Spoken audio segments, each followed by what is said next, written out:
ಯಾವತ್ತು ಯಾರು ಕೇಳ್ತಾ ಇಲ್ಲ, ಆ ಪ್ರಶ್ನೆ ಯಾರೂ ಮಾಡಲ್ಲ. ಯಾರೋ ಒಬ್ಬರು ಸ್ವಲ್ಪ ಕ್ಯಾಮ್ರದಲ್ಲಿ ಫೇಮಸ್ ಆದ ತಕ್ಷಣ ಅವ್ರು ತೊಗೊಂಬಂದು ಕ್ಯಾಮ್ರದಲ್ಲಿ ಮೀಡಿಯಾ ಮುಂದೆ ಕುಂದಿರ್ಸೋದು, ಅವ್ರ ಬುಕ್ಗಳ ಬಗ್ಗೆ ಕೆಲವು ಸ್ಟೋರಿ ಬೇಕಾಗಿರುತ್ತೆ, ಸ್ಟೋರಿ ಬರೆಯೋದು, ಬುಕ್ ರಿಲೀಸ್ ಮಾಡೋದು, ಅದು ನೋಡೋಕ್ಕೆ ಚಂದ ಅಷ್ಟೇ. ಕುಕ್ಕಡಪ್ಪ ಅಂತೀರಾ ಅಷ್ಟೇ, ಖಾಲಿ ಮಡಕೆ ಥರ. ಖಾಲಿ ಮಡಕೆ ನೋಡಲು ಭಾಳ ಅಂದವಾಗಿ ಚಂದವಾಗಿರುತ್ತೆ. ಆ ಮಡಕೆ ಒಳಗಡೆ ಏನು ಇಲ್ಲದೆ ಹೋದಾಗ ಅದು ಜೀರೋ. ಇವು ಬಿಸಾಕಿದ್ರೆ ಮಡಕೆ ಹೊಡೆದೋಗುತ್ತೆ, ಸ್ಟೀಲ್ ಹೊಡೆದೋಗಲ್ಲ. ಸೊ ನನಗನ್ನಿಸಿ ನಾನು ಕಂಚಿನ ಕೊಡವಾಗಕ್ಕಿರೋಕೆ ಇಷ್ಟಪಡ್ತೇನೆ, ಮೊಡಕೆ ಹಾಕಿ ಮೊಡಕೆ ಇವತ್ತೆಲ್ಲ ನಾಳೆ ಹೊಡೆದೋಗುತ್ತೆ. ಯಾಕಂದರೆ ಇವಾಗ ತುಂಬ ಜನ ನಮ್ಮ ಟ್ರಾನ್ಸ್ ಕಮ್ಯುನಿಟಿ ಎಜುಕೇಟೆಡ್ ಇದ್ದಾರೆ, ತುಂಬ ಜನ ಇವತ್ತು ಮುಂದೆ ಬರ್ತಾ ಇದ್ದಾರೆ.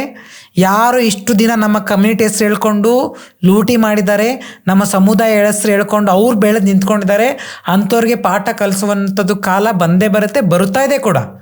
ಎಷ್ಟೋ ಜನ ಇವತ್ತು ನನ್ನ ಸಮುದಾಯ ಮುಂದೆ ಬಂದಿದೆ ಆಲ್ರೆಡಿ. ಎಷ್ಟೋ ಜನ ಮುಂದೆ ಬಂದು ಇಷ್ಟು ದಿನ ನಾನು ಒಂದು ರಿಕ್ವೆಸ್ಟ್ ಏನಂದರೆ, ಇಷ್ಟು ದಿನ ಅವ್ರು ಹೋರಾಟ ಮಾಡಿದ್ರು ಅಂತ ಹೇಳ್ತಿರಲ್ಲ, ನನ್ನ ಸಮುದಾಯ ಮೇನ್ ಭಿಕ್ಷಾಟ ಮಾಡೋಕ್ಕೆ ಕಾರಣ ಏನಂತ ಯಾರಿಗಾರು ಗೊತ್ತಾ? ಸೆಕ್ಸ್ ವರ್ಕ್ ಮಾಡೋಕ್ಕೆ ಕಾರಣ ಯಾರಿಗೂ ಗೊತ್ತಾ? ಯಾಕೆ ಗೊತ್ತಾ?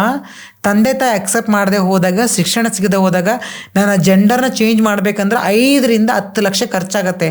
10 ಲಕ್ಷ ಯಾರು ಕೊಡ್ತಾರೆ?